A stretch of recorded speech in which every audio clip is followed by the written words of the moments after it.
Hello everyone, welcome to my kitchen. My name is Michael and I thought I would try something different today. A friend of mine sent me this recipe. It's been all over social media and I've got my crock pot out here and we're going to make this chicken Parmesan pasta recipe. So we're going to try it today to see what it tastes like. I've not had it before. Leave me a comment in the comment section if you've had it before, if you've seen this and wanted to try it. We're going to give it a try today to see what this tastes like. So I've got 3 chicken breasts here and I've weighed that out and they're just a little over 2 pounds. So that is what we're going to start with now. So I'm going to go ahead and put my chicken in there. I'm not going to cut it up right now. We're going to cut that up once we get everything cooked and we will shred it. So we're just going to put that in there just like that. All right, now that we've got our chicken in our crock pot now, we're going to put this Buffalo Wild Wings Parmesan garlic sauce. I've never tried this before, so this is going to be something new for me as well. So we'll see what this looks and smells like.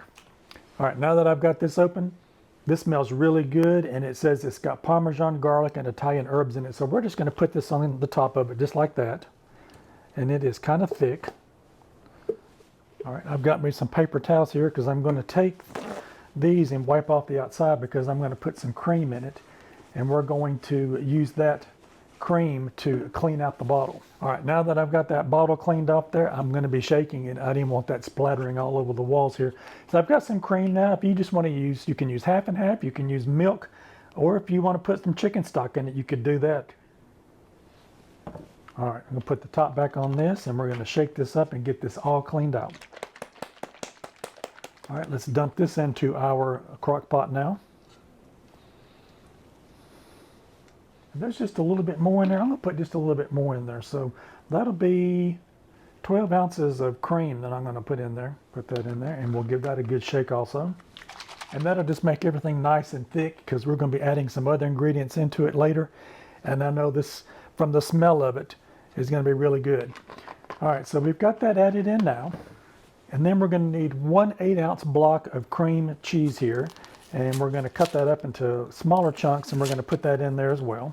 All right, I've got that cut up into little chunks now, so we're just going to put that in there. I'm going to use my clean hands and just drop this in. All right, we've got our cream cheese in now. All right, we're going to kind of give this a little bit of a stir around to kind of get some of that seasoning mixed around on my chicken there. All right, I've got that mixed up now. I'm going to put the lid in it. I did take a little bit of a variance to the recipe. Several people that I saw make this, they actually put some Parmesan cheese in right now with it and cooked it with it, but I'm going to wait and put that in toward the end. So, all right, I'm going to go ahead and turn this on high and we're going to see what this takes. They were recommending high 4 hours and low with 6 hours.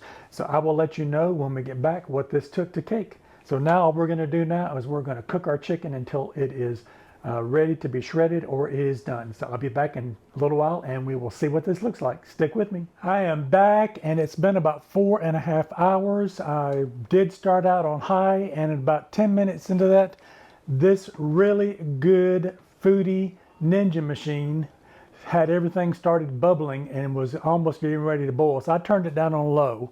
So if you don't have one of these, this thing works incredible. It distributes the heat so well. I'm not being paid by them to promote this, but I did have to turn this down on low and I let this cook on low for about 4 hours. It did a really good job on that. So if you're a slow cooker, depending on what you've got, you might try it on high and see. You might just run it for an hour on high, then turn it down on low, or just start it out on low and see how far it goes. But like I said, about 10 or 15 minutes of this, I heard it bubbling and I thought, that's cooking a little bit too fast for where I wanted it to be. So I turned it down on low. So that is what I did there. So let's see what we've got. This looks really good. And as you can see here, I've got the chicken and everything in it. I did stick a probe down in it to make sure that the chicken was done. It's done. So now I'm going to take this out.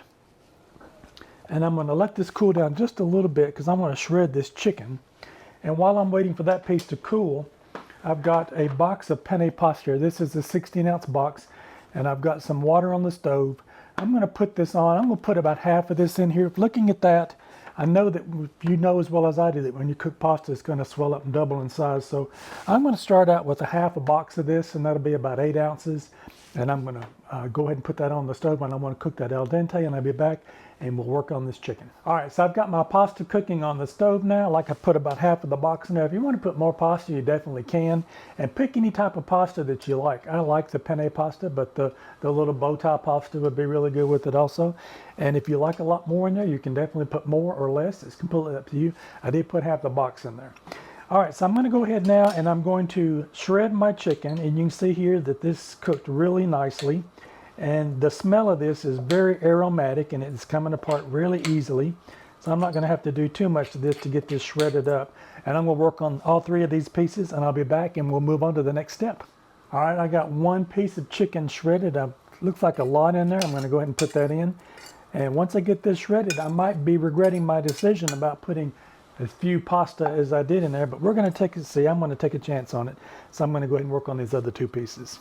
All right, I've got all of my chicken shredded up now. I wanted to show you what that looks like, and I'm just going to give this a good mix around.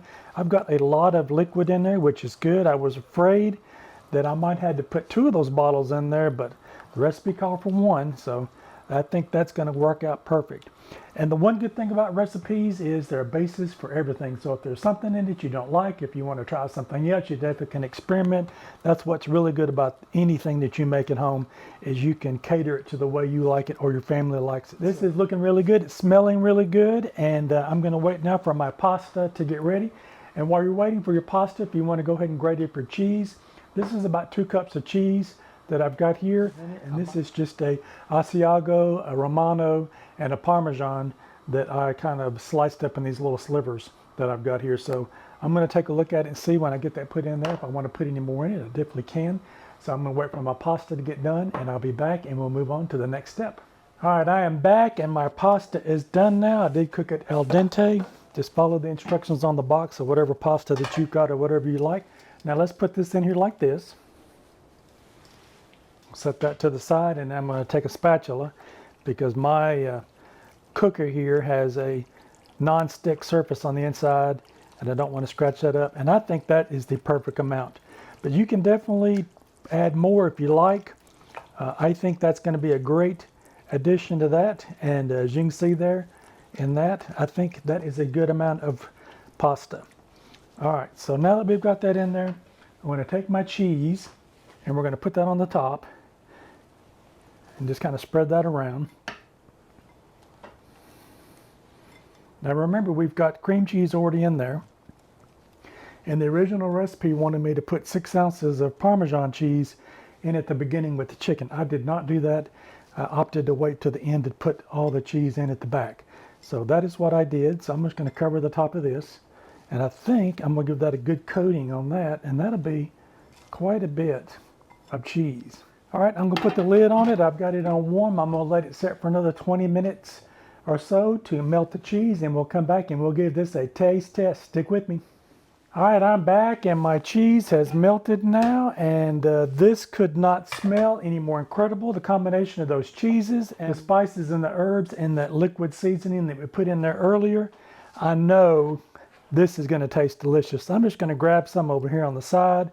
And this was the perfect amount of pasta to put in here. So let's put us some in our bowl. And then I've got a little bit of curly parsley here. We'll put a little bit out on the top just for a splash of color. Let's get one of these pieces of pasta and some of that chicken, and let's see what this tastes like. This looks really hot, so I'm going to be really careful with it as I give this a taste.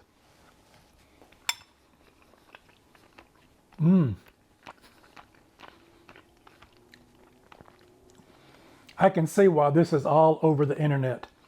This is absolutely delicious. I had never had that buffalo sauce seasoning that we started out with. That's really good. You don't need any more seasoning with this. It is the perfect amount. And the same thing goes with the amount of pasta. I think I put just the amount in it, and the cheese that I've got on the top is really good with it. Like I said earlier, this is just the basis for your recipe. I wanted to try it, and I did change it up a little bit from what I saw and what was sent to me originally. So don't hesitate to do that to yours. If there's something you don't like, if there's some of the cheeses that I put in mine tonight that you don't like, definitely swap those out and put in what you like for those. Give this recipe a try. I know you're going to love it. And if you like this content, maybe you might consider giving me a thumbs up. I would really appreciate it. And check out one of these other 2 videos over here on the side. You might find something else you like. Don't forget to like, share, and subscribe. Leave me a comment. I want to hear from you how you think this recipe tastes. If you've tried it before, what do you think about it? I'll see you in my next video. Bye-bye now. Give this a try. It's delicious.